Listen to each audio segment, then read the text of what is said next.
Hello there, Terry here with the Animation Industry Podcast. You will want to give today's episode a listen if you're just starting out in stop motion, because I got a very well-known and expert animator to go over exactly what you need to set up a beginner stop motion studio in your bedroom, but while still giving your videos a super professional look. So he is going to go over the specific lights, camera, software equipment, and setup that you need, but that won't break the bank for you either, especially because all this stuff can cost you a lot of money if you don't know what you're looking for. Plus, he is going to give you some of the pro tips and editing hacks that the professional studios use, and he's going to answer some of the most asked questions when it comes to making a short film. But before I get into today's episode, I am really happy to be able to offer you something very special. So the other day I was chatting with my friend Mark Spess, and you might be familiar with his work. He is an amazing claymation animator and sculptor, and I'm actually doing an upcoming episode with him.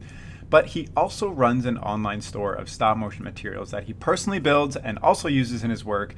And he's been running this store and shipping out armatures and rigs and everything else you could need to animators all over the world for many years. And he offered to give anyone listening to this episode 10% off whenever they buy any of his bendy armatures, bendy rigs, and Stop Motion Pro software, which are perfect for any beginner or professional animator. So if you've been looking for a really good quality armature to build your puppet with, or do some experimental shots or whatnot, or you need some extra rigs for your project, just go over to his website, animateclay.com, click on the store, and when you check out in the final step, use coupon code AIP as an Animation Industry Podcast, and you will get an instant 10% off your purchase. Plus, you are also supporting this podcast by doing so. So that's animateclay.com, code AIP, and 10% off any of the bendy armatures or rigs and Stop Motion Pro software.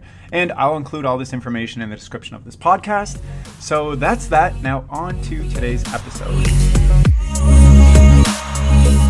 So the animator I mentioned before is Javan Ivey, and he started his path into stop motion at Pratt Institute's animation program, which he graduated from in 2009, and afterwards he moved back to Portland to begin working in stop motion. And he has a ton of credits to his name, including work with Bent Image Labs, the famous Pez films, Starburns, ShadowMachine, House Special, and Open the Portal Studio. And he has worked on commercials, music videos, and a whole bunch of short films.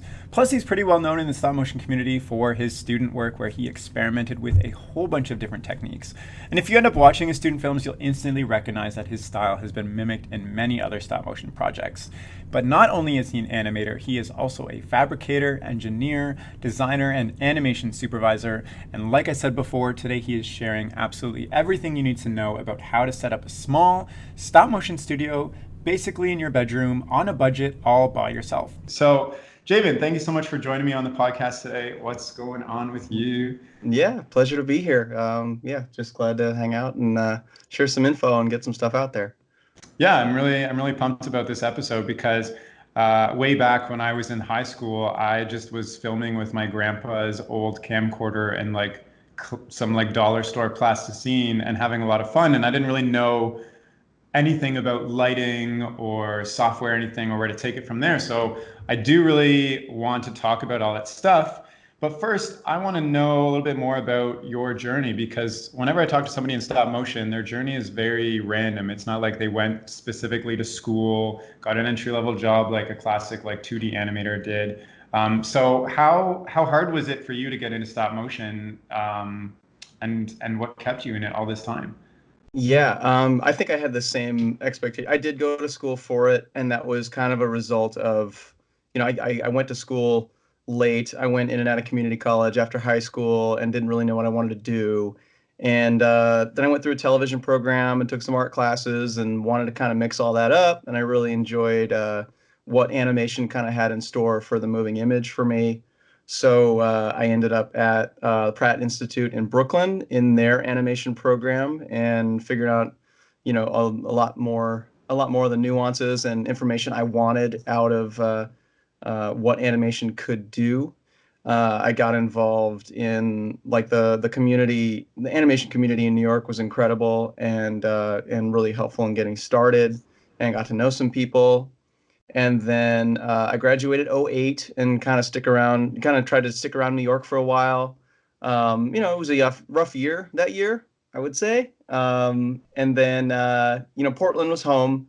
So I ended up I just took a break and came back home and I just stayed here. I really love Portland. I love the weather, the outdoors. I do love the rain and except when we get sick of it. And but like gradually just got involved in stop motion. I won't say it was easy. I won't say it was, prohibitively difficult.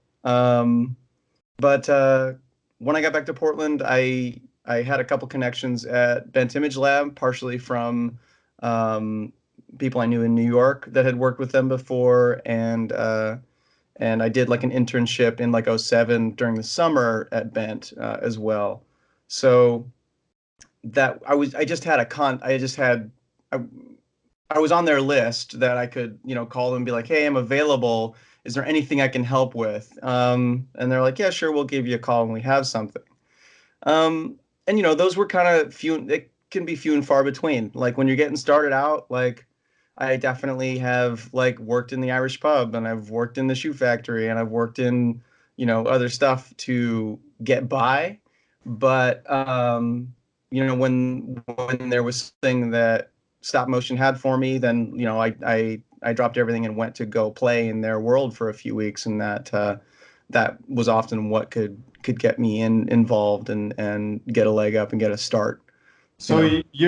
but like, why stop motion particularly? Because in Portland, you're surrounded by a lot of 2D studios, where I would assume there would be a lot more work in those areas. So what kept you in stop motion specifically?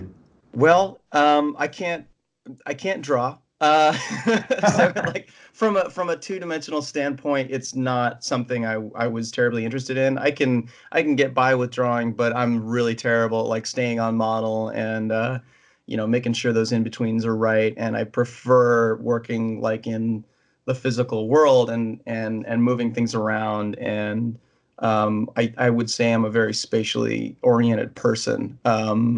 I like how things fit together and how things interrelate to each other in three-dimensional space. So really, that is what kept me in stop motion world. I love it in stop motion world. I love moving things around. I love like lights and cameras and all of that stuff. Whereas like maybe in two-dimensional land or compositing, I did some compositing for a while.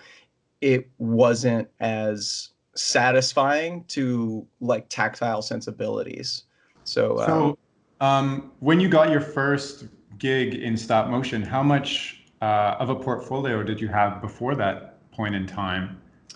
I had basically my reel from college. I had done a short that got a little bit of attention called My Paper Mind, and that was all done with like cut stencils and had a fun, um, a really nice effect. It was like um, a dimensional version of video feedback where like it was like one frame and then that frame would move backwards in space and the next frame would come up.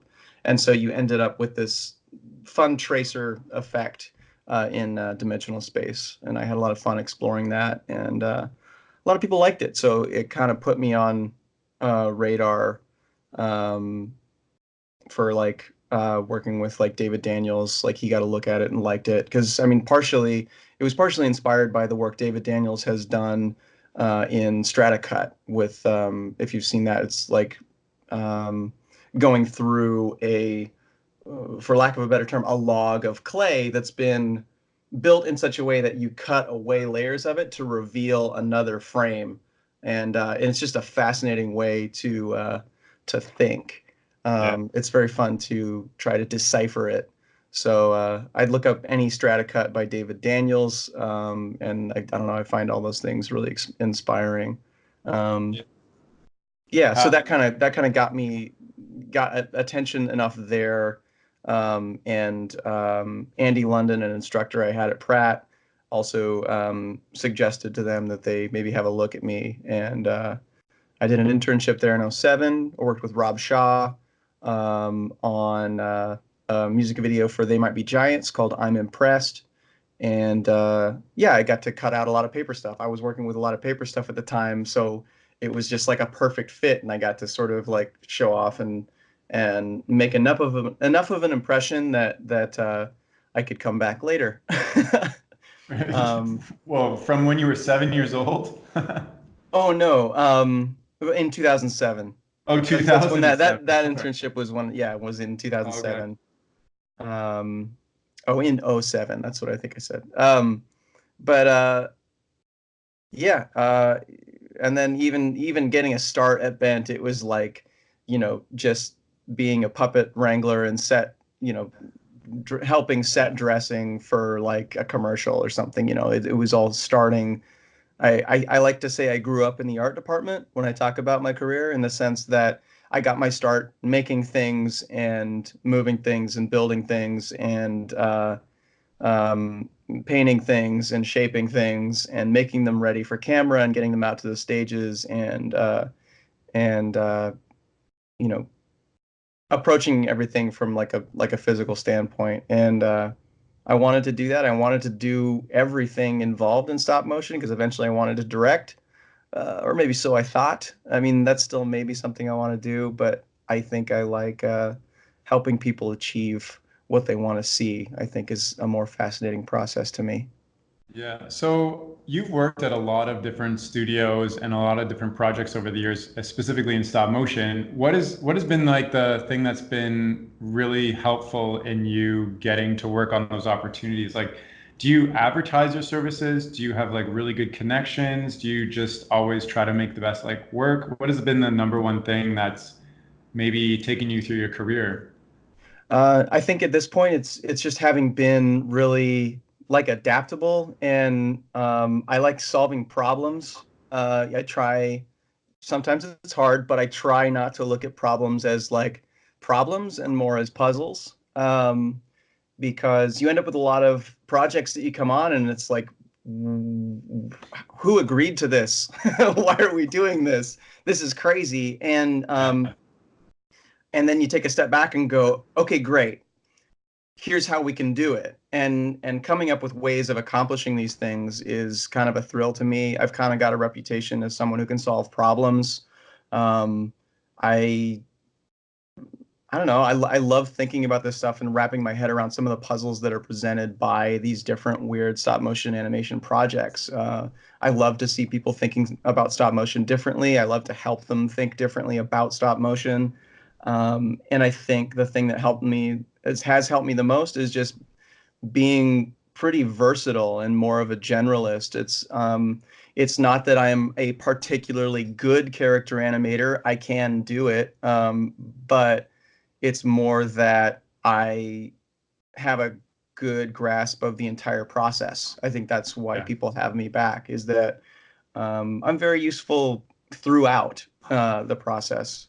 So there's that. I think another thing is just like, um, I would say to anybody, just be honestly curious about everything, and that's gonna get you farther in that, like, it's something you want to be doing, and make sure that it still tickles your brain when you walk into the studio, Yeah. because that is, like, just like a healthy enthusiasm, and be, generally open to what's going on in the studio and how we're going to solve it and how we're going to change it and make it interesting and be excited about it. I think that's the kind of thing that's going to have people bring you back as an asset, is that you have a genuine enthusiasm for it and a genuine curiosity as to how it works and how we can make it better and how we can make it more interesting and more fun, and everybody can have a good time doing it. And if you haven't checked out Javen's work, I encourage you to, because he's worked on such an array of like different even types of stop motion that I wouldn't think of. Like you you built like an entire room of like ocean I don't even know how to describe it. Like an entire room that's an ocean with thousands of little pegs that move up and down to like make the water ripple all in sequence. And that's like I don't even know where to start or find somebody. So I think it's an amazing, and it speaks to your curiosity of always trying to figure out how to do something, what's needed in the whole process. That's really helped you. So maybe from the opposite perspective, what's been the toughest thing for you over your career that's pretty much spanned about a decade now? I think the toughest thing, One of the toughest things that I deal with personally, and this just comes from you walk onto a project and it is like something new and unusual, and you don't know how to solve it. Like you get that imposter syndrome thing, and you're like, what am I doing here? Like, how did I even get involved in this? I'm way over my head, right? Like, what am I gonna do here?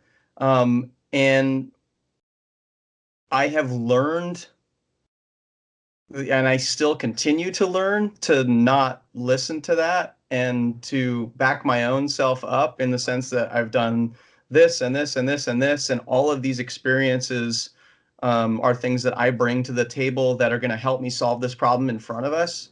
Like nobody has the solution. Like the ocean, for example, when Yeah. we looked at it, the director, Mark Smith, is like, I need an ocean. How are we going to do this? And I'm like, I don't know. Like you don't start from a place of knowing. You never start from a place of knowing. It's always over the course of the work and over the course of the job that you make these discoveries and solve these problems. So I think that's one thing that is like a blessing and a curse about working in stop motion is so many times, I mean, water is a great example. Like we're always doing it differently. Nobody ever wants the same thing. We want water in this context, or the water does this, or it does this, or it does this, and it's in this style. And we've always got to change and adjust how that's done. And there's been several ways of doing it in the past, and maybe that's not going to work this time. So we're going to try something different. So I'd say, just having to stay, for me, taking a step back and reminding myself that I do have a place here, especially it's always a different studio. Everywhere I go, I meet a whole bunch of new and amazing people, and it's like it's just humbling how many incredible people you get to meet, and you have to remind yourself that you get to be a part of it, and you are welcome here, and you are needed here. I think that's one of the things that I would say. Another thing too, like over the years that I've gotten way better at is, especially as an animator, where you put all of this, you go behind the curtain and everybody leaves you alone, and you spend all of this time on a shot, and you work on the shot, and you put all these little nuances in it, and you struggle through it, and you rush through it, or you get good at whatever it is you're doing, and it's like, this is great. Okay, I really like this shot, right?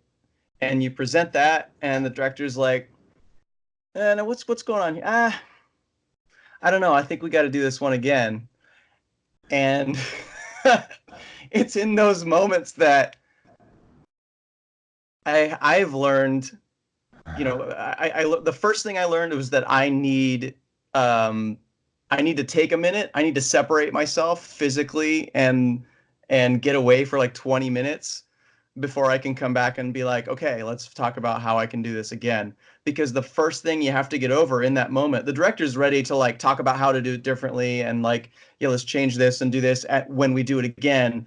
And I'm still in a state where like, but you want to defend it. You just cared about it for, 3 to 7 hours, and you really care about what you've done, and instantly it's all gone, right? You have to do it again. So I think being able to like sort of separate, take a breath, detach from it, and having had to do things over again, I know it's always better the second time. It always turns out better the second time, um, even if not to my standard, then to the standard of the person who's asking it of me, um, and just being able to kind of let go and not be defensive about something you've done, and understand that we're all in this to be a part of this process and to achieve a vision that may not be your own. It's Yeah. got to fit within the context. Everybody is working to fit within the context of a greater whole, and being able to sort of let go of maybe some of your hard work and just know that you can do it again. You can do, all of these things that we're working on in stop motion. These are all coming from the people that are here, and you can do it, and I can do it over and over and over again, and it's going to be fine. Yeah. I'm still getting paid to be here, so yes, I will do this again. And being able to kind of let go and take criticism that you may not even agree with, but it isn't your call, um, is a difficult thing to learn to adjust to in these Yeah, well, situations. I'm Sure. happy you brought that up because that's something that I struggle with, and I know a lot of other people struggle with too. Because when you're creating any type of art, it comes from such a personal place for myself first that if somebody else watches it and doesn't have an amazing reaction, or they're just like, or they're like, oh, well, what about this thing? I immediately feel like it's like heart, like they just stabbed me in the heart and they're like twisting with every word. And it's so hard and it's so easy to get defensive and like, but at the end of the day, when you're creating something and putting it out there, it's not for you anymore. It's for somebody else to experience. So I actually was working on a shot the other day and thought about your words where you said, you told me this before, where it's always better the second time around. And I finished a shot for a short film I'm working on. I went home and I watched it and I felt kind of underwhelmed. But my immediate reaction was like, okay, move on. It's fine. Like, get over this. Let's work on the next shot. But I convinced myself to go back and redo it. And it was like 10 times better because I'd already figured out the process of what I was doing. I already figured out how to make it look better, et cetera. So I think that's a great skill to have and it's something kind of you have to develop over time is to take that criticism and kind of kill your darlings, as they say in the writing world. But yeah, so uh, I guess what is the feeling so you've gone through a lot of criticism and have to redo stuff, but like, what is that feeling that keeps you coming back for more? Like what that you've been able to make this out of a career and you still are really passionate about it and you do so many creative things. What's that feeling you get when you are happy with something? Gosh, it's funny. I struggle to answer this sometimes, and like on some jobs too, like where I find that like around the middle of a job, but after we've gotten started and when we're kind of in the thick of it and just like repeatedly solving things, and before we get to the relief of the end of it, I start asking myself, like, why are we doing this? Like, why am I even doing this? What is going on? How is this rewarding? I never want to do this again. I'm out after this one. And I think everybody at some point gets those feelings. Um, Sometimes it's just seeing a shot. Sometimes it's seeing a shot in context in the edit, and sometimes it's the people or the interactions you have that's just like stupid stuff, like just stupid goofing around stuff between shots, and remembering how lucky we are to be just involved in a job where we're literally playing with toys all day. Yeah. And I, you know, I think about and I kind of dream about like finding something else that I would be good at doing, but I really enjoy wrapping my brain around all of the interesting things that stop motion has to offer. Like I get to use all the parts of my brain. I get to like, I mean, between, composition and just like spatial puzzle solving, and like you get to break down time and gravity into like very tiny increments and just get so hyper focused on these details that just we all take for granted in our everyday lives. Like just objects, like objects will just have history. They have rust or they have scratches or whatever. There is there's a physical record on everything. Like things go through things, and you get to really dive in and analyze what those things are, and you get to adjust what that record is. Like stop motion is a record of a physical object as it moves through space or whatever you do with it to create a new record of what it's done, to create a new idea of something having its own life and having its own story. Um, so when I get, kind of upset at things, I just remember that these are the things I really nerd out on, like from a philosophical standpoint, from an emotional standpoint, from a like how I relate to the universe sort of standpoint, is that it's very grounding in a weird way. It makes me feel a part of something, and I feel useful, and I feel involved, and yeah, and I get to meet amazing people that do it as well. So, um, yeah, I think anytime it gets hard, I just remember all these really incredible things, and I don't know how I could give them up. Like I don't know how I Love could give it that. up. So what is something you're working on right now, or what's exciting you going forward? Right now I've got some free time, so I've been kind of cleaning up my absolute just kind of disaster of a general workspace where I keep some things. That's a small portion of it. There's like a room in the back that's absolutely loaded. I'm a terrible hoarder of like raw materials and objects and things. Like just reaching over, I have like random. This is a pinball from something, or like there's my rock collection, or things to fidget with. Here's a cup full of Ninja Turtles toys from a Ninja Turtles spot. Like it just, it's a disaster, but there's always something to make something out of. And when I need something, I tend to have it. Or if I don't have it, I can make it. Um, and Yeah, I think right now I just kind of get time to play. I just got to get really involved with my hobby community with some video game stuff that's everybody has to get together. So I got to help and be kind of community organizer for that. And yeah, I spend my downtime playing video games, but also having a good time exploring concepts and just moving things around on a table. So So, like, I guess looking forward, what is your ultimate dream of a project you'd want to work on? oh man,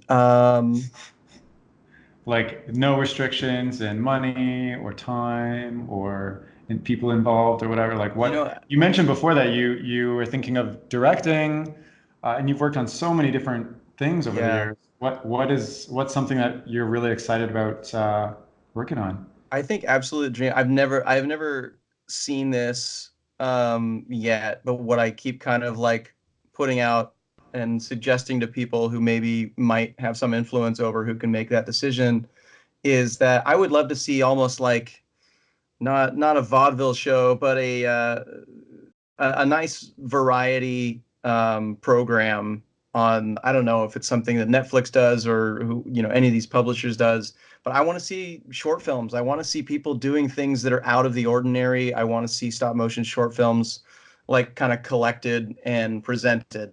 Like here's a block of. I love film festivals. I love seeing like entire blocks of short animations, and I would love to see that as like a program choice or something I could just go watch. I think it gets harder and harder to collect and view good quality content, especially on the internet. There's so much, and there's so Yeah. much good stuff, and it's so hard to find it. I think, and you can be plugged in and looking at things, but I think being able to find really good stuff.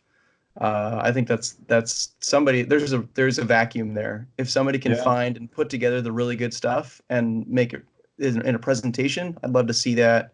I'd love to work on things that get involved in that end up in that. Stop motion experiments. Anybody doing something new and unusual they want to try in stop motion. I love seeing that. I love helping out with that. Like, um, yeah, Yeah. maybe one day I can just be a consultant and tell people no, they shouldn't do that. Did you end um, up seeing the Love, Death, and Robots I short did. series on, like, I you're thinking like something like that for stop motion, maybe? Yeah, I think that would be a great start. I think that I wish that I don't feel like it got the reception I expected it to get. And I mean, even from myself, like I think Yeah. there was a bit more shock value sort of appeal in it than I'm like comfortable with, and maybe that's probably just me getting old. But I wanted a little more. I think I just want more wholesome stuff these days. I think I just I think I'm just getting older, and I'm tired of a lot of blood, gore, and violence towards people, and I want some more uh, wholesome, wondrous, curious, experimental, interesting content. And so, anybody out there doing any of that, I'd love to get involved. I um, feel you. So we had an interesting chat kind of before this podcast, and I wanna before we get into like setting up the basics of your home studio and producing like commercial level work, maybe this is a good time to chat about stop motion as a medium itself because it's well, it's like interesting for me that stop motion is making a wave of a comeback now because when I was in high school, there was like no stop motion. It really discouraged me because CG was becoming a huge thing and all the investment and like economy was going there. The industry is basically like 2D CG and a little bit of stop motion now. So why do you think stop motion is still thriving, given that you've been able to work on so many cool projects over the years? Like, what is the main reason that people are still investing and interested in stop motion when we can mimic reality with sure, CG and also stop motion with CG, like the Lego movie, for instance? sure. And 2D is so cheap, right? Yeah, I think I think it comes down to like that thing you can't place. It's hard to like put your finger on it, and I'm gonna try to over generally simplify and summarize it. Is that um, there's something inherently entertaining to your brain to see something move in a way that you don't expect, right? Like just to watch a coffee cup walk across a table. Um, I mean, it's it's different. It's something that you have to reassess how you think about a coffee cup, how you think about gravity, how you think about reality in general, and anything that can do that to your brain is going to be entertaining. I think anything that can kind of shake up or poke or bend your perception of reality is going to be engaging by the very nature of it. Like your brain is going to engage with the subject at hand. Um, and I think that's where stop motion really shines in that it takes like real things and you on some human level understand that it's a real object. um, I think that is where stop motion shines, and I don't think that necessarily always translates to really high end stop motion. I think there's kind of a I'm not going to say an uncanny valley, but a happier valley where it's not smooth or beautiful enough to be mistaken for a different medium. We're not Yeah. trying to, we don't need to crawl out of that valley to exceed what stop motion is. I think part of what makes stop motion industry is, stop motion, part of what makes stop motion interesting is understanding that it is stop motion, is understanding that there is some sort of play with time and with space, and yeah, you can fake a lot of that in CG. I think things that can be faked convincingly in CG should be, partially because it affords a lot of ease of adjustment, and there's a lot of things that maybe even might be more expensive to do in CG, but it affords you the capacity to make changes. There's plenty of reasons to do it in CG and not use stop motion at all. Where stop motion really shines is where it calls attention to itself, and the audience is reminded and kind of rides that line between they're watching a story and they're watching a process. they're watching and they're viewing art, but they're also viewing, what I want to say, fabrication. Like it's that old art debate of idea versus process. And sort of riding the line between those two, I think, is where stop motion really shines, and I think it's what makes it the most interesting. And I think that's why we keep going back to it. On top of nostalgia, I think is another big driver. Like agencies and clients are always wanting, say, we want it to look like Rudolph. We want that Christmas stuff. We want a nice wintry thing to sell our phones or whatever, because it plays on nostalgia. It plays on a lot of stuff that used to be. It used to be stop motion was the only way to do special effects, like in terms of big monsters and whatever. Up until Jurassic Park, we were doing everything in stop motion to create monsters. So there's nostalgia there, and that's another appeal. That's another big appeal. But really, I think it comes down to it being an engaging and entertaining medium that can be played with. And I think the more that we can do that, the better off we are in moving forward. Yeah, and I think, at least for myself, I started playing with stop motion because it was so fun to take something that was real and see it come alive versus, like, I don't know, if I want to do like fire special effects, I'll just go to CG because I can just make that look real. So I think it's interesting that you've kind of, I haven't really seen it defined in like a thesis way, but you've kind of defined it as like stop motion is this middle ground between like the you have CG, which is can be like mimics reality and is like super smooth and everything, and then you have stop motion where you still are reminded that this is real and fabricated and part of a process. But once you get to a point where the stop motion looks CG, then it's almost like, why not just use CG then, right?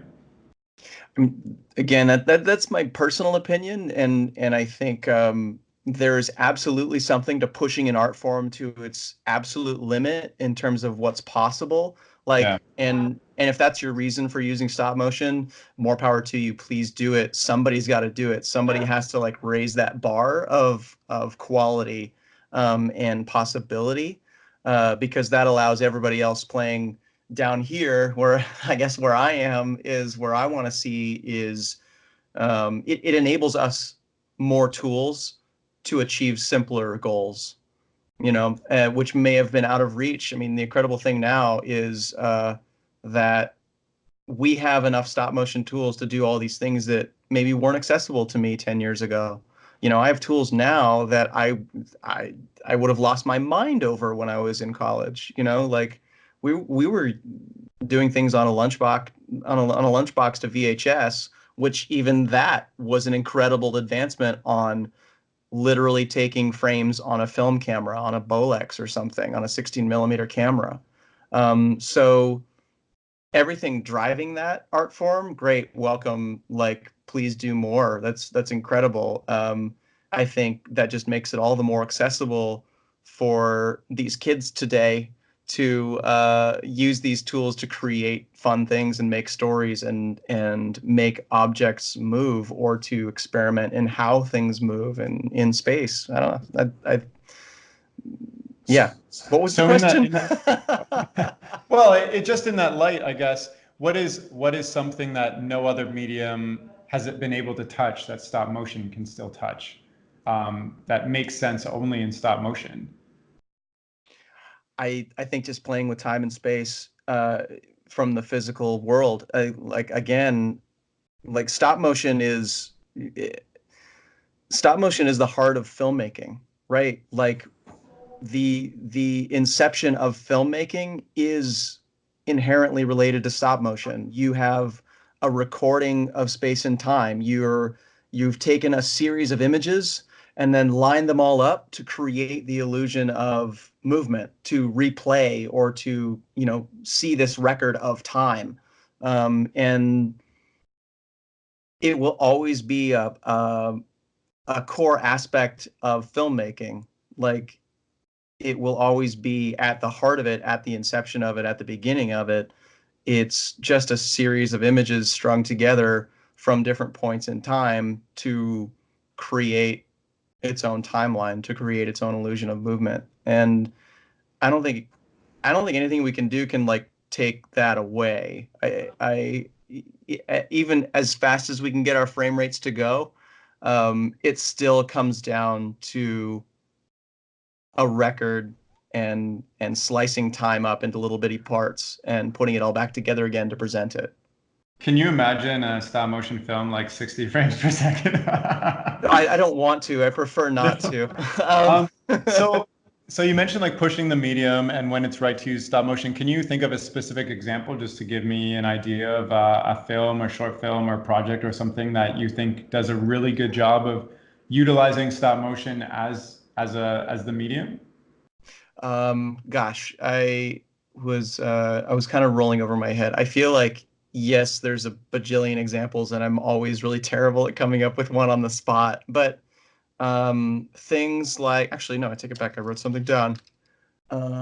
Johan, I think it's Rijpma, Rijpma. This is somebody who plays a lot with with concepts of time and space and stitching them back together. There was a short he did probably about 10 years ago called Tiles, but Tegels. I think I'm not sure what language that is, but it's just pictures of um, like concrete tiles on the ground and things that are a repeated shape, but the content of each shape is different. So creating movement and creating a different record of motion and time within the confines of what you can find on the street um, is a fascinating concept to me. Anybody breaking things out into the real world, there's great stuff that is maybe like a series of paintings or art on walls all over town. So one frame will be over here, down here on the sidewalk, and another frame is up here on a wall. And you just take a picture of all of those things and you put it together. And again, you've created a separate record of time and space that now runs together to create this movement, to create this new story. Um, Anything Max Winston is doing, he does a great job of just like putting things together in a different way that we don't think about and create something new with space and light and objects and time. Um,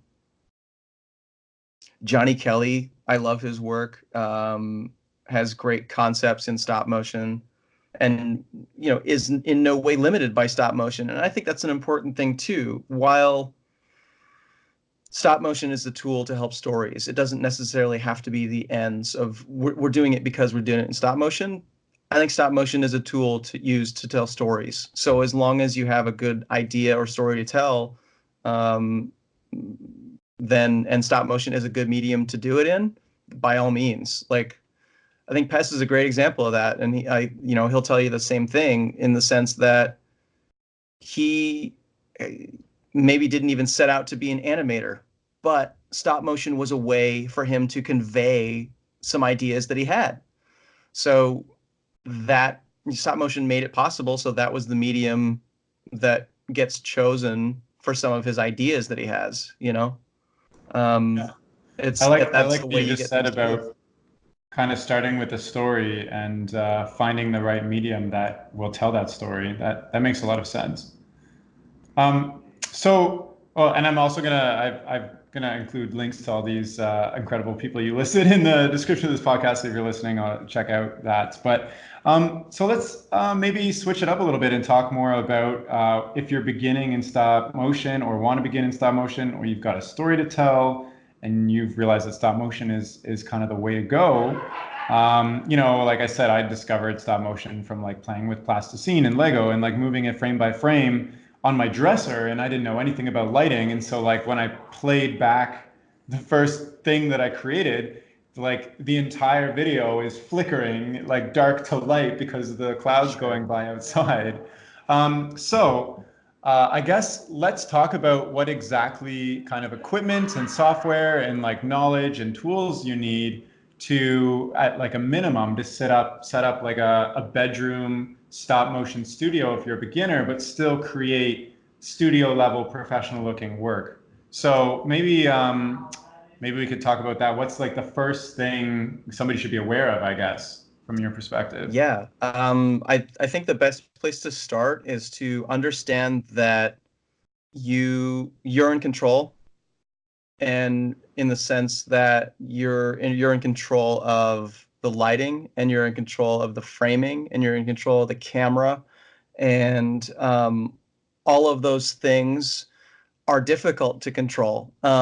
Your example of like if you're anywhere near a window, your lighting is going to change over time just by the nature of the sun, and by the nature of things happening in a realm that's outside of your control. So if the first thing you need to do is like I've got some black curtains that maybe I use in a pinch, or I'll throw up some Duvetine, which is like a thick black curtain to shut out that light, so that the only light hitting my whatever I'm working with is under my like sphere of influence. Same thing with the camera, where possible. Don't let it do anything automatically. Like it might autofocus on you, like a webcam is going to do things to try to like autofocus on something. So you're not going to be in control of that. You have to take the control away from the webcam. There's generally software for any webcam you have supplied by the company that you can go in and uncheck the box and you can do it yourself. Um, so being in control of the light, being in control of the camera, and being in control of where the images are going, and that usually leads to like stop motion software and all the options therein. So just recognizing where the variables are is your first step, and understanding what you're not in control of, and then getting that to a place where it's not going to change on you. um, that's like your first step. Stop motion has a really cool thing where you don't have to worry about audio during.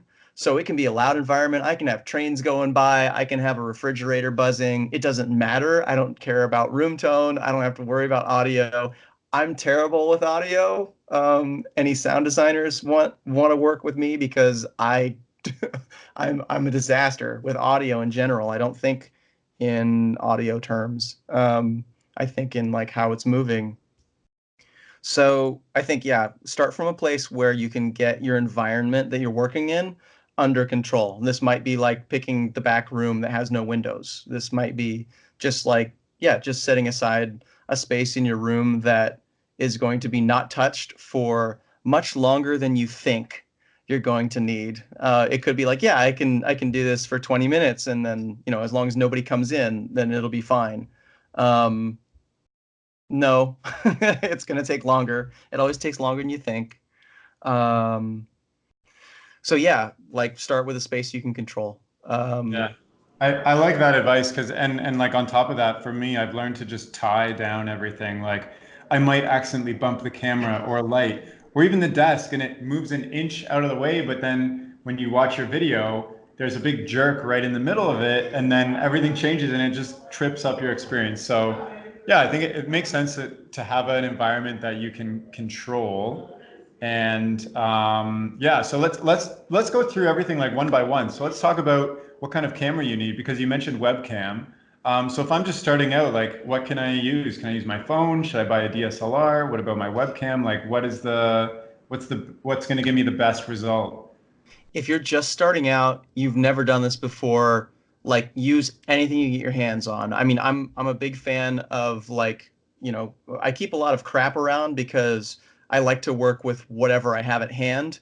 And so the more crap I have around, the more I have to work with, right? So I have an old iPhone that I can use to do some animation tests. I want to play with like macro stuff. So there's like those little magnetic lenses that you can stick on an iPhone or whatever. Like I can screw around with some macro stuff and maybe try things really tiny. I like tiny things. I think Bruce Bickford, who we lost this last year, had the right idea. He had a whole thing on, I don't have the money for a lot of space and, that sort of thing. But what I do have is a little space. So if I work small, then I need a big space, right? Like I don't need to have all that access to all that big thing. So work with what you have. Work with what you have access to. Even if it is just a webcam, you can still make things that get the idea across. You can still tell your story if that's what your aim is with what you have at hand.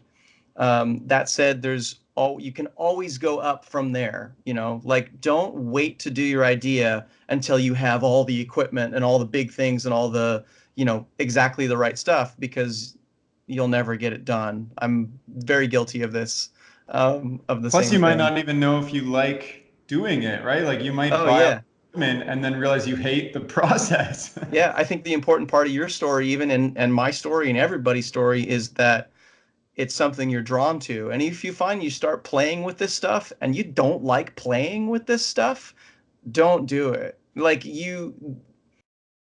I think play is probably the most important aspect of getting started with this stuff. If you don't have a curiosity and you're not entertained by it, and you don't want to struggle through those parts that are really frustrating because you're just not into it, the end result, if you don't get joy out of it, don't do it.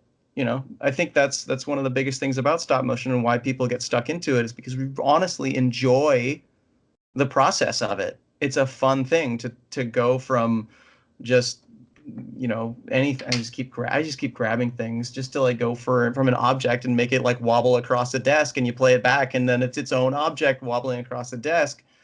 That's cool. And if you don't get joy out of that, then that's okay. You found out that maybe that's not your thing. But don't make all the huge, crazy investments to find out that it's not your thing. Start with what you have at hand. And generally, it tends to be like a webcam or a spare old phone that you can plug in. Even Dragon Frame recognizes like iPhones and has an iPhone tether that's really cool these days. Which I guess brings me to kind of like software. If you go kind of down the chain, I need a camera, I might need some lights, I need a space. And the next step is you need a way to put images together, right? A way to stitch all these moments together so that you have a moving image. Um, I Dragon Frame is amazing, and you can get it. I think I haven't looked in a while because I bought my license so long ago, and it like lasts forever, and you rarely have to upgrade. But compared to something like the Adobe Creative Suite, even like with Photoshop and Illustrator, all those things, Dragon Frame is very cheap at like $300. It sounds like a lot of money, but if this is something you're into, you're going to have it and use it forever. And it's great. It lets you do anything you want to do, and it allows you to expand into anything you don't know you want to do yet. Um, Dragon Frame is definitely the top notch in my book. That said, going back to using with what you have, um, I can't remember I think it's just called stop motion, and I know it works really well with iOS and Apple systems, and it's really simple, really direct and easy to use. And it's super cheap. It's like free, and then you can do like a couple add-ons if you want to like add sound or different onion skins or different ways of doing things. Um, Do you so know, so like, just to kind of keep on that free software, I know somebody specifically asked about this too, and I started stop motion when I was in high school and had zero money, like just zero money. Is there any other free software that you know of, or like other free editing tools? Like I used like iMovie sometimes when I was doing stop motion in the beginning, and it was so hard because iMovie doesn't really recognize frames. So you have to right.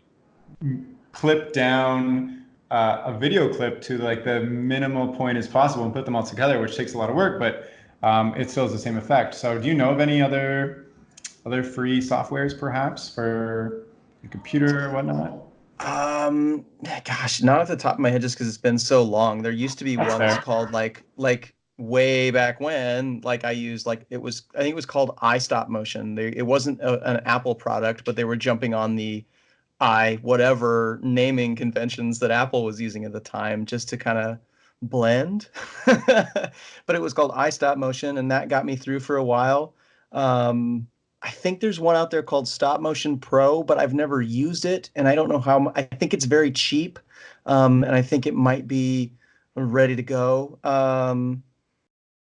I think if you just do some digging, I think you'll be able to find something. There used to be a really rudimentary one called Frame Thief. I have no idea where that one is now, because again, that was like 10 years or more ago. Um, I think you're going to be able to find something. I think if you just start digging for free stop motion software, I think you'll find something. If you do find you enjoy stuff, like find a way to get access to, or maybe you can borrow a license from a friend, or if you're involved in the stop motion community at large, somebody generally has a license for Dragon Frame that you can like use for a while they're not using it.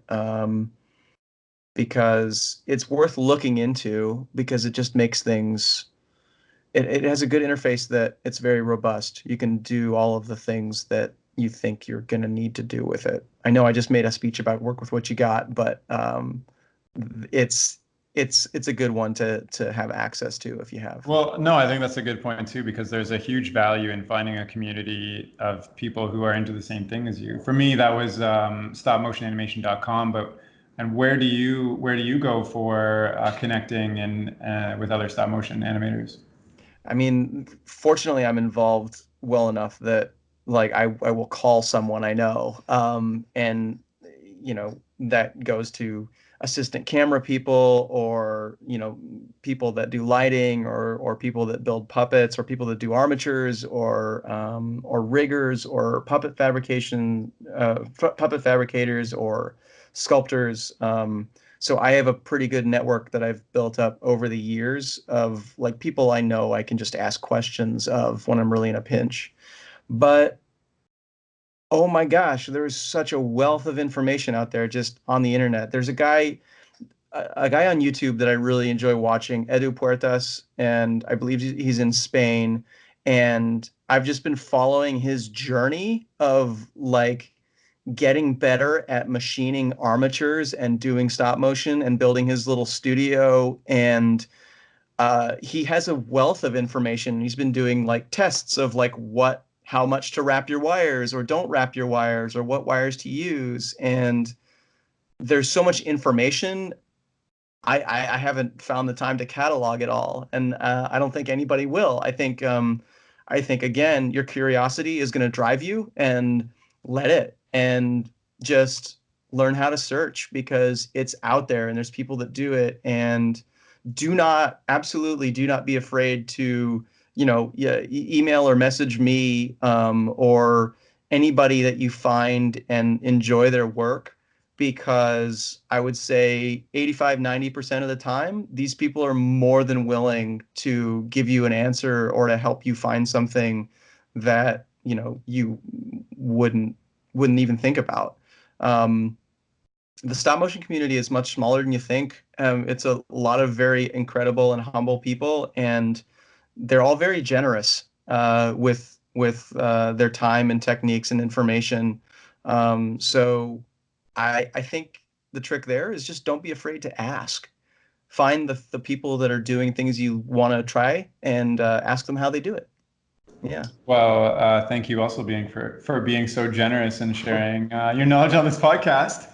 Yeah. Javen's one of the people that I reached out to and said, yeah, so 100%. I feel like if you're in stop motion, you love it so much because it's why else would you be in stop motion, like moving things minute millimeters for hours at a time unless you really loved it. So, yeah, you also mentioned lighting, and I do want to talk a little bit about that because that's been one of the biggest banes of stop motion for me, is because sometimes I'm working with such small little characters, they'll have like a huge shadow or like it'll be uneven lighting or I'll have a hot spot. I know somebody asked a specific question about hot spots on flat surfaces, Hmm. particularly in cutout animation. How do you get some good consistent lighting so that like if you I don't know, just one example is I have a character and then I have a little background that I made and the character's shadows on the background so it doesn't look like a background anymore. It looks like a Right.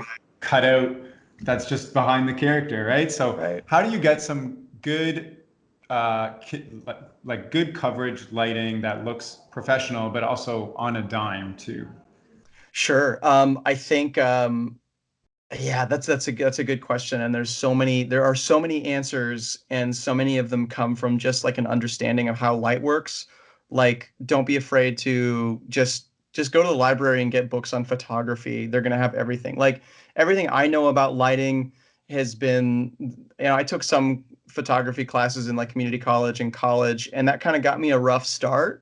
But I wasn't very good at it. I'm still not very good at it, but my understanding of it has grown immensely just from working around people who know how it works.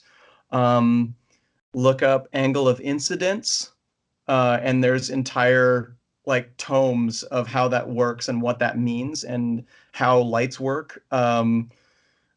Something about I think it's called the inverse square rule.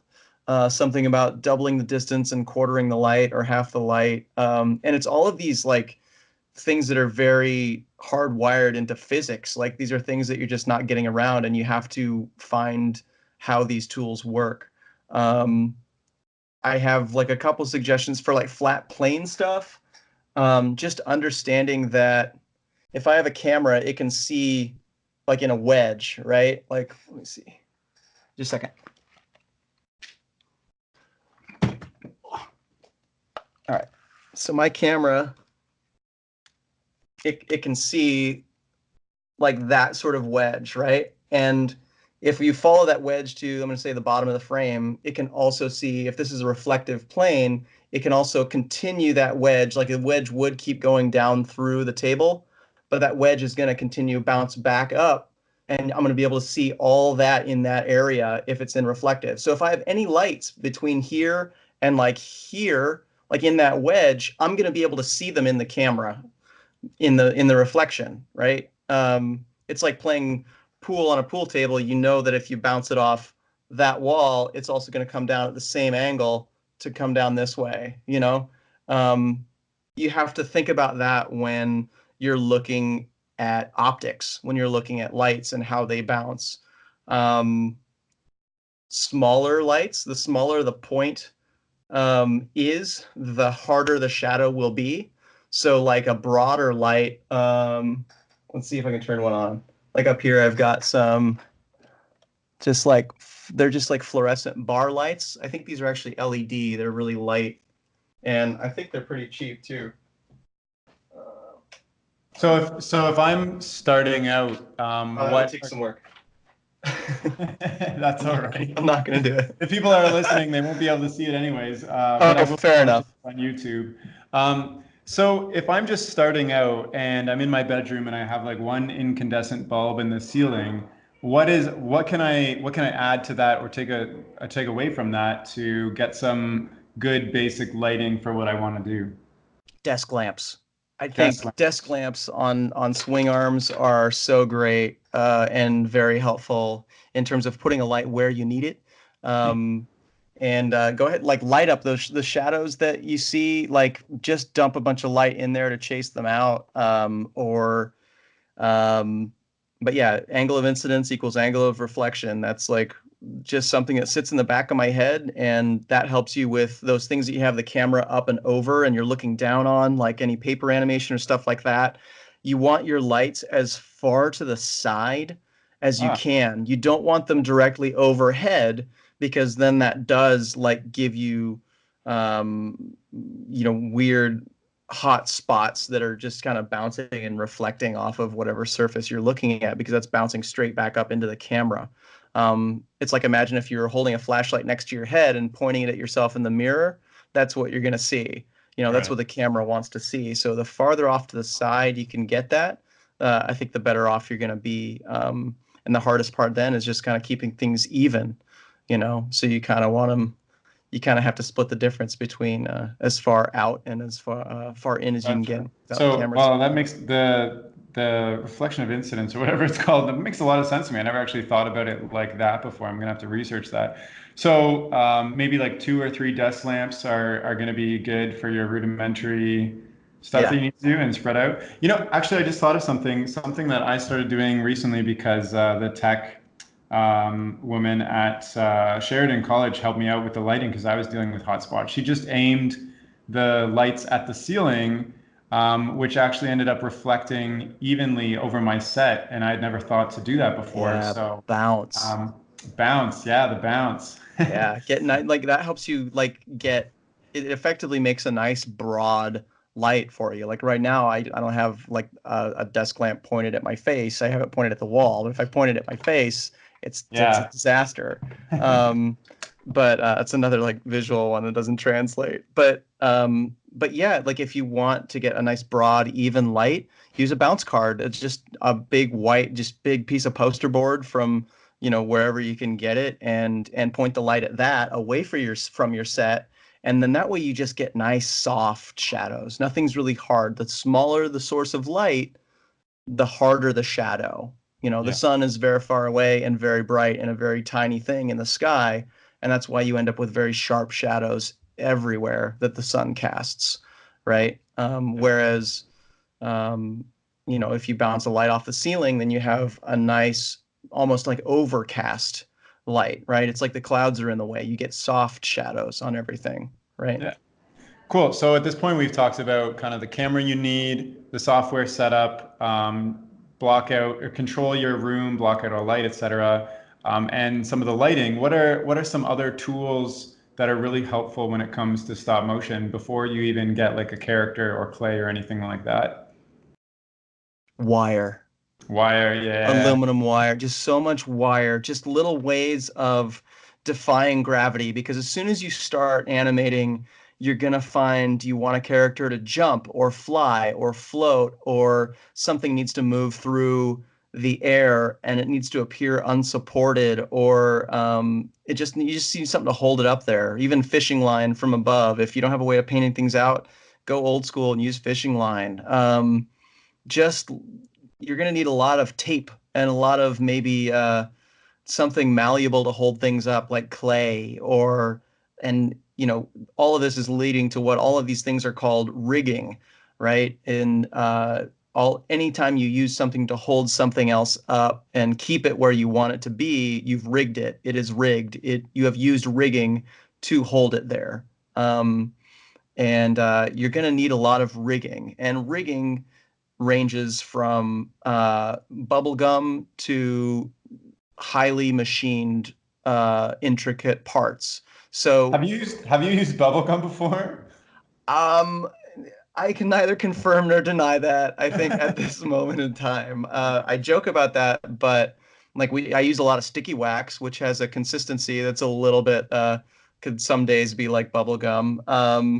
But yeah, I use a lot of sticky wax, which is kind of like almost like it's like a bit softer than like beeswax and a little Okay. bit stickier, Do you, so that it kind of adheres to stuff. Another question that I have that I'm dealing with right now is weights. I have trouble finding something that's small but really heavy Hmm. to hold down a rig. Is there something like lead or something that you particularly use? I would personally stay away from anything marked lead, and that's just from a personal thing, involving, lead is toxic. It's not good. You don't want to have it on your hands and then eat a sandwich.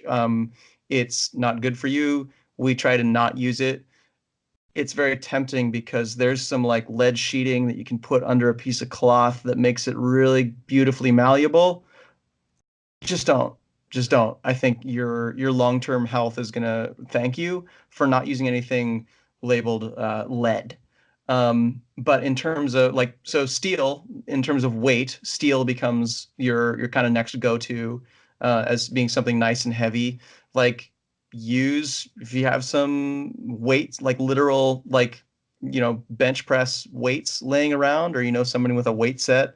Those are good to really hold down big things.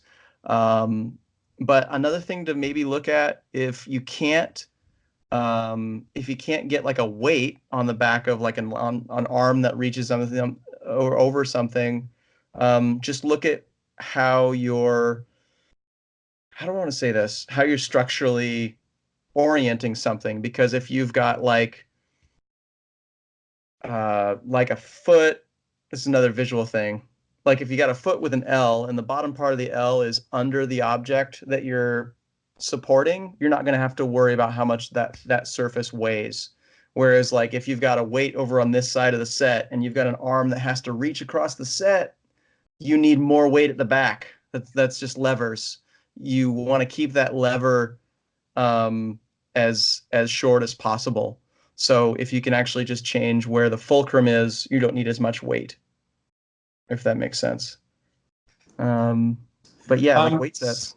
So this is, I want to talk about like armatures and things like that, but one question that just popped into my mind. So if we're working with rigs, what is like for me, I edit out the rig in Adobe Photoshop in each frame, and then I import that into whatever video software I'm using, like Premiere or After Effects, whatever. So what is the best way for a beginner who hasn't removed the rig from the final production yet? What's the best way for them to do so? I think a Photoshop program is, and I say that to mean a program like Photoshop that you have access to. If you have Photoshop, do it. I would start there, knowing that you're eventually going to start removing rigs in After Effects, or removing rigs in a compositing program further down the line.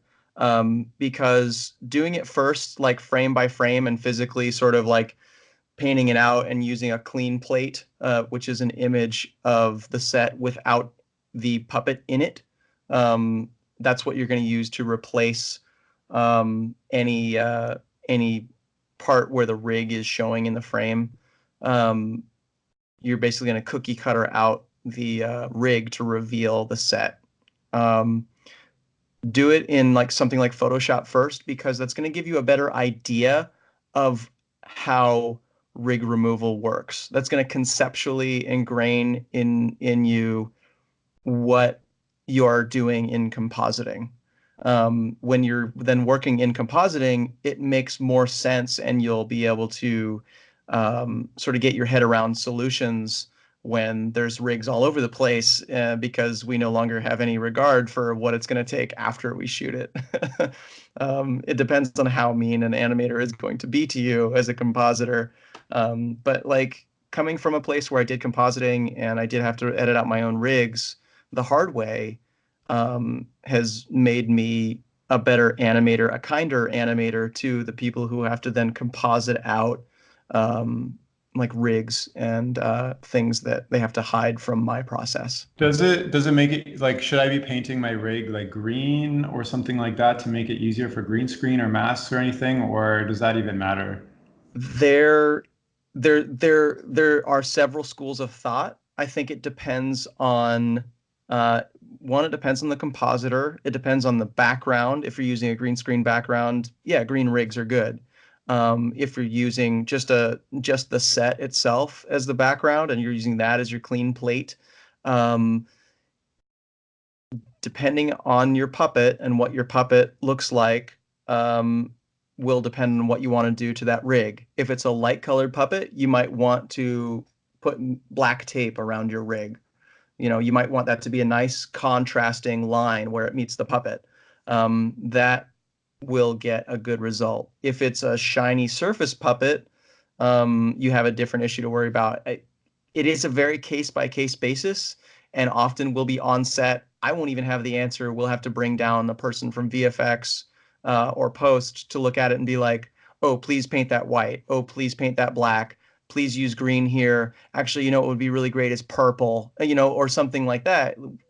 Often it is very specific to the case, and it's specific to a compositor's preference. If you find it easier to paint all your rigs green, do it.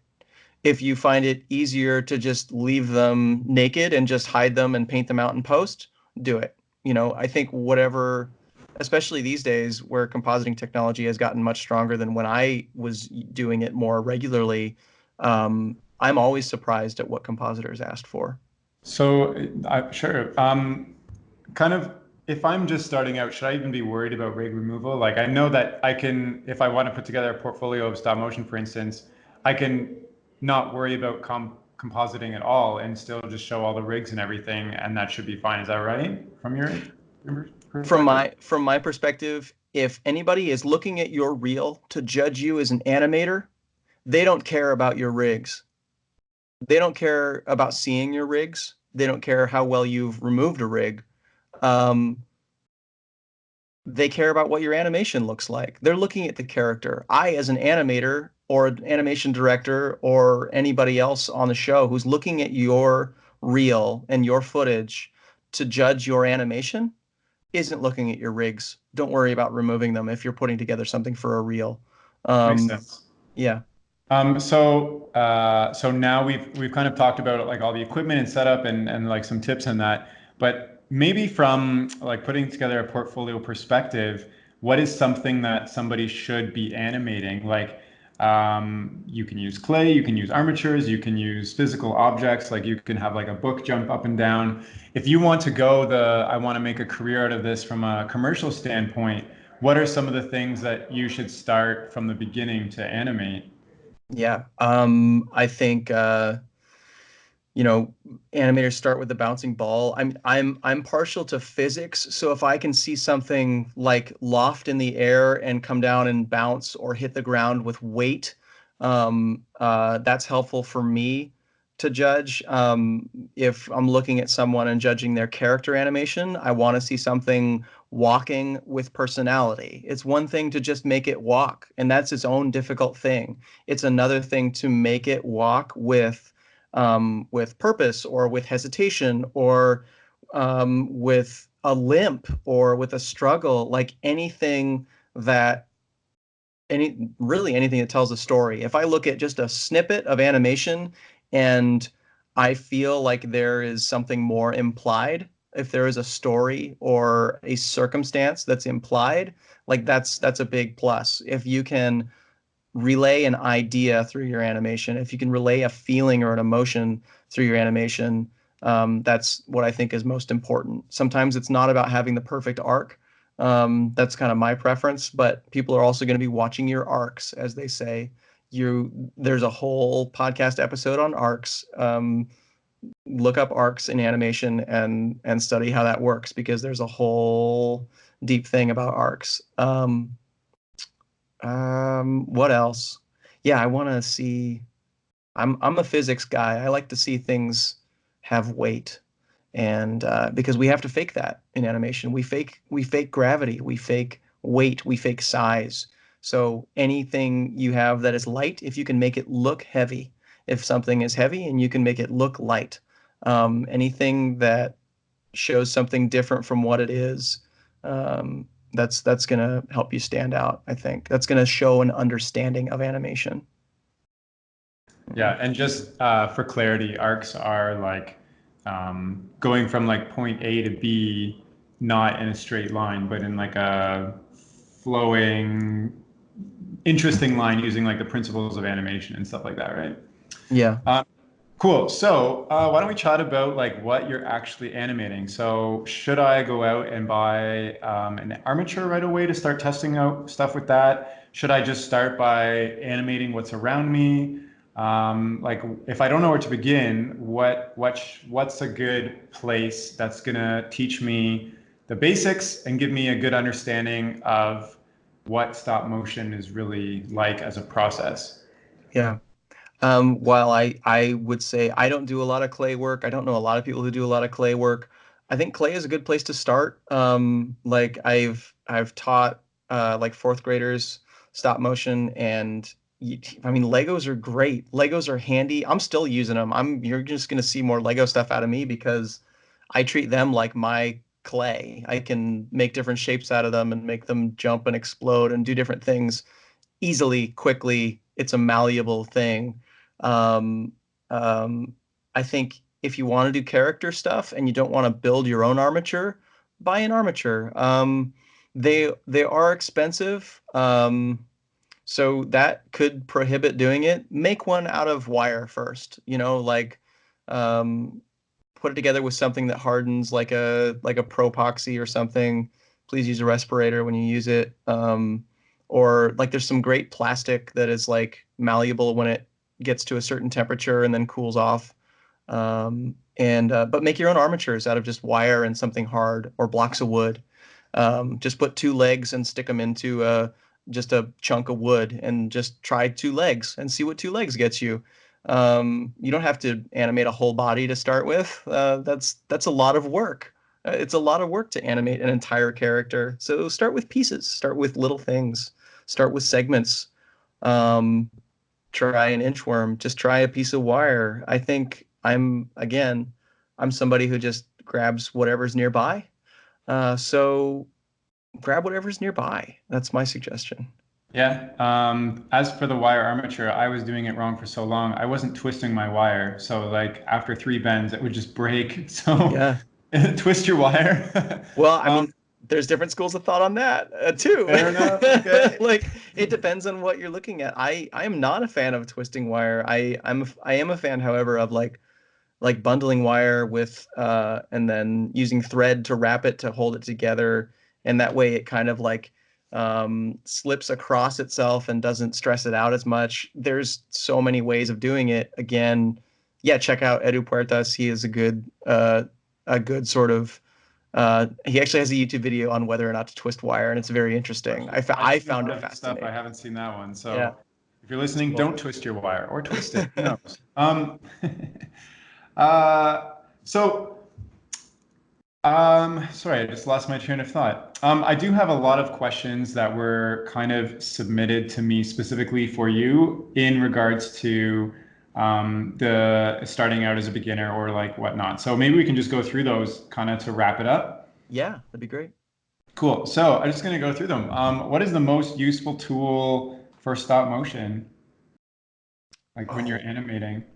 if I am animating on a set, it's basically like a poker. Poker. Just anything that is smaller than your finger or your fingernail. So a lot of tweezers, a lot of little sort of there'll be like sculpture tools that are a tiny ball on the end of a stick, or I literally use little sticks. Anything smaller than your fingernail, anything that can reach or pinch or move something that is smaller than your fingers could do. I think those are like the best, most go-to tools I have, and I keep them in like a pencil case. Um, yeah, that's for like right on set and sticky wax. It was for like sticky wax is very particularly specific. I'll get you like a link or something. Sure. Yeah. I usually just use extra plasticine, but it's not, Yeah. it doesn't hold up so well. It's just available. I usually do dollar store runs before I try to animate and just grab random craft supplies and Hmm. a whole bunch of wire, obviously. Yeah. Um, I don't know if there's a name for this, but somebody asked, what is the setup that allows someone to upload frames to the computer right away after they take a pic called? Is there a name for that process?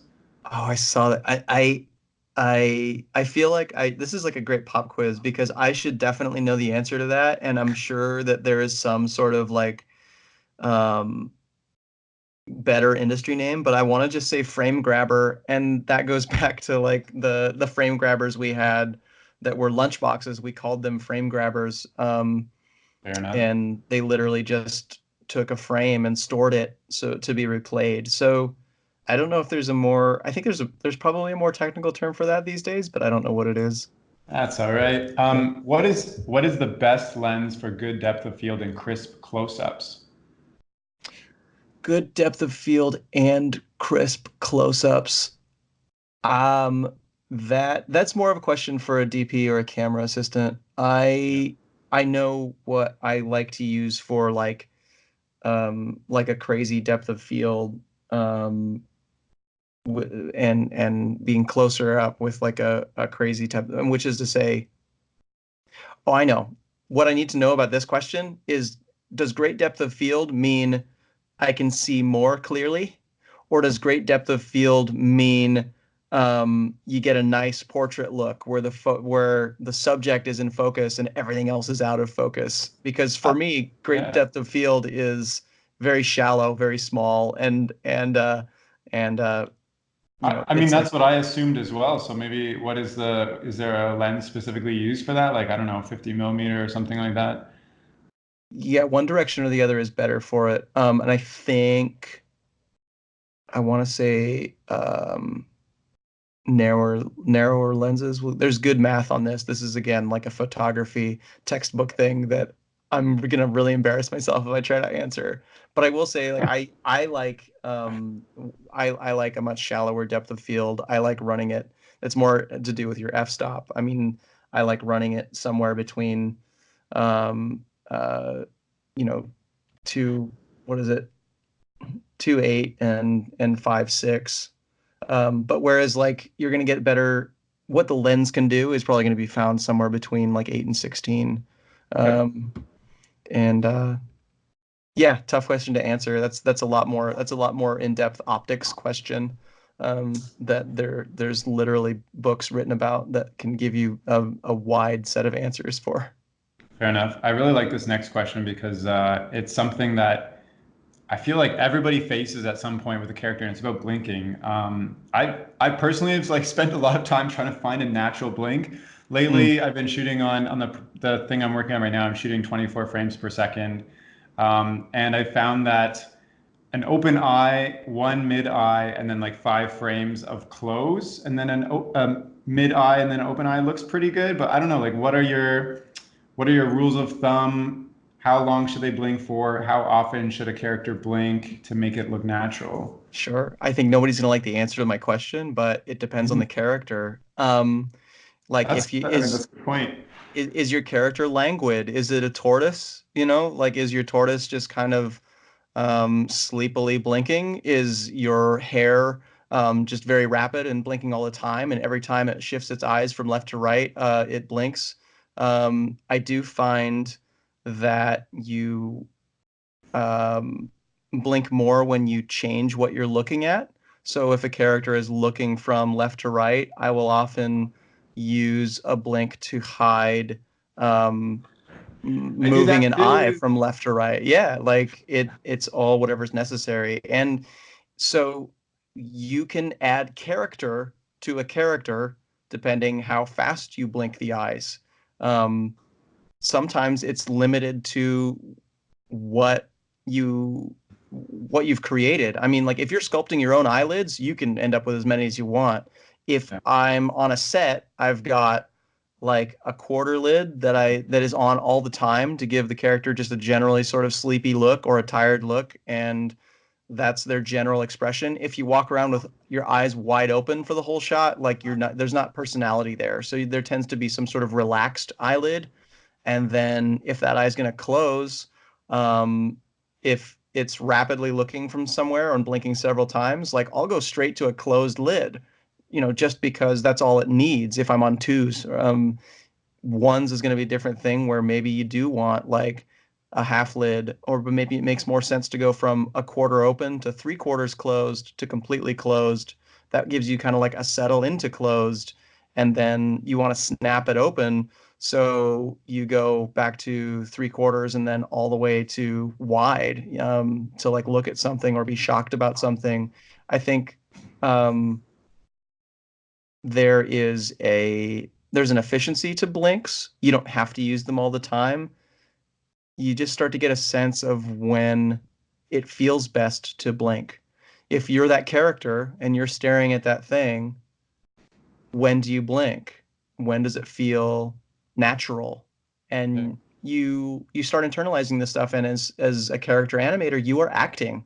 So spend the time on set, like make the broad motions with your arms and look around with your head and find when it feels natural for you to blink. And be that character, be that tortoise, be that hare for a moment, and just experience what it's like and observe your behavior. I think that's the best sort of thing to go away to go Well, about it. I was counting your blinks and you blinked 18 times while explaining that. So if your character's on a podcast explaining how to blink, I'm just kidding. Well, part of me doesn't like that answer because I want you to just say, oh, you should blink every so many frames. But at the other side, that's a really good answer is you should always be telling a story no matter what. And if your character is tired or excited or staring, it depends, right? Like you have to Yeah. figure that out. Or And lying, or yeah, exactly. like Um, like, yeah, that's not even a outward personality. Like you can't even, yeah, it's body language, right? So if you're doing that, it's always going to tell a better story and just look better. So that's another thing we didn't discuss yet, frames per second or ones and twos and things like that. If you're starting out, what should you know about how often you should be doing a frame per second? I would say start on twos. I mean, ones are incredible. They are also inherently taxing. And when we're working on commercials or things with a short timeline, we try as much as we can just for schedule's sake. Like working on ones takes twice the amount of time that working on twos does. There are And sorry, things, you're referring to ones and twos on 24 frames per second. So right, ones would be 24 frames per second, and twos would essentially be 12 frames per second. right. And often we'll be physically shooting two frames when we're working on twos, because that way we have the option if we really need to. We really need to get that nice subtle blink and make sure it's captured. We will like throw a one in there just to help. Don't be afraid. There's no hard, fast set rules. Don't be afraid to go from twos and into ones for a minute for a fast motion, and then ease it out into twos. And you can use that. You can adjust timing as you go, but I think in the interest of making it easy on yourself as you're getting started, work on twos it's like sketching, right? Like you don't need to immediately go in and paint the Mona Lisa. Like get some sketches in there, see what things look like when they get put next to each other. And I would say start on twos, and then you can refine into ones. And ones are a thing that I have always been pretty afraid of, but in the last couple of years I've found them very useful. I'm terrified of working on a project on ones. It's like it's just so intimidating, and everything's so intricately small. And I like efficiency, and I like to make it happen, and I want to get to the end. So I try to I tend to work on twos, but ones are very handy for bullets and stuff like that. As Bill I'm Plimpton, if kind you've of the watched. opposite. I'm shooting on ones right now, and like just to get a normal like hand wave, it takes the like amount I'm moving the hand per frame is so tiny, but it's so satisfying to see how smooth it Yeah, looks afterwards. the Um, results are gorgeous. Yeah, yeah, yeah, your but results are really it's good. so taxing, and I've like have like a shoulder like strain because of it. So I do have a bunch more questions. Maybe I can just shoot through them. A couple more on lighting, which I feel like you answered already. One is about, can you fix hotspots or vignettes in After Effects or afterwards, or do you need to reshoot? Uh, it's almost easier just to say reshoot. If you don't like it, reshoot it. If you can try to fix it a little bit, but as soon as you get what's past called the knee, whereas the camera is picking up like a white value that's beyond like the sensor, you can't bring that detail back. It's Yeah. basically a pure white pixel in this digital age. You can maybe underexpose a little bit. Like when you're shooting, don't be afraid of going just a little bit darker, as long as your blacks still have a range. The trick is finding where nothing in your shot is too hot or overexposed, and nothing in your shot is too underexposed. Yeah. Because you can still play with that range in compositing, and you can still kind of push or brighten something up in compositing, as long as you have the information there visually. So there's no way to take like white hotspots like back down. There's no way to provide more information there if that information hasn't been shot. Fair Yeah. enough. The next one is, do you have any specific tips on animating on flat tables with clay and paper? I know there's a lot of flat table animation or like on glass. hmm Do you have any tips on doing that? Yeah, look up angle of incidence, get those lights out of the reflection, like get them out of the plane that the camera can see, and then just go generally pretty broad. I think broad is a good solution. And if you're dealing with like multiple planes on like multiple layers of glass, don't be afraid to really get those glass layers apart, um, as long as you can get the camera higher, and use a narrower lens is going to give you less distortion, and a wider lens is going to make things feel deeper, So, Okay. um, yeah, that's a quick summary on that. But yeah, I think broader lights set farther away is very helpful for down shooters. Nice. What is the best way to make interchangeable faces without a 3D printer? I Sculpt know them. you can try clay, you can try molds, you can do Sculpey and bake it, you can do paper cutouts. I don't know. What is the most economical way of doing this with still getting a really good effect? I'm a paper person. Even like layer it or do like to get a little more depth, maybe do the lips on one layer and space that apart from like the teeth and the inside of the mouth if you need a little depth in there. But yeah, sculpt it. Don't be afraid of polymer clay. I would use something that ends up being like a hard piece because I kind of a klutz on set, and I'm not a good sculptor on set. I don't like to use clay on set myself. I'm not a great sculptor, so I like to do all that hard work ahead of time, and that way I don't have to think about sculpting while I'm replacing mouths on a puppet. So I would say, yeah, like a Fimo or Sculpey clay that bakes hard, or anything you can sculpt and then have it be hard. If that means taking a mold off of clay and pouring plastic, do it. I think the easiest thing is going to be like a polymer clay or paper myself. Yeah. Nice. I actually saw, I think it's called The Kite. It's a short film that's being produced right now, or I think it just finished. But the character is a complete puppet, but then its face is just a stack of papers, which is so interesting because you can just take one off and redraw a face, and it's perfect. Oh, So great. getting creative too, I guess. The last question I have is, if you're buying an armature, what is the best kind of beginner armature to start with? I know you mentioned kind of making your own out of wire and clay, but is there like an armature you know of, or Mm. just one that you think is a good starter armature? I don't have a good recommendation. You should find, I know, let's just question bomb Rob Shaw I believe is Sir Rob on Instagram, and just I'm gonna just send you straight to him because he has done a lot of research and got a lot of different armatures that are already made to mix and match and create his own stuff. And I don't know anybody who's bought more armatures and put more mix and matched more armatures than he has. I think he's a great place to start.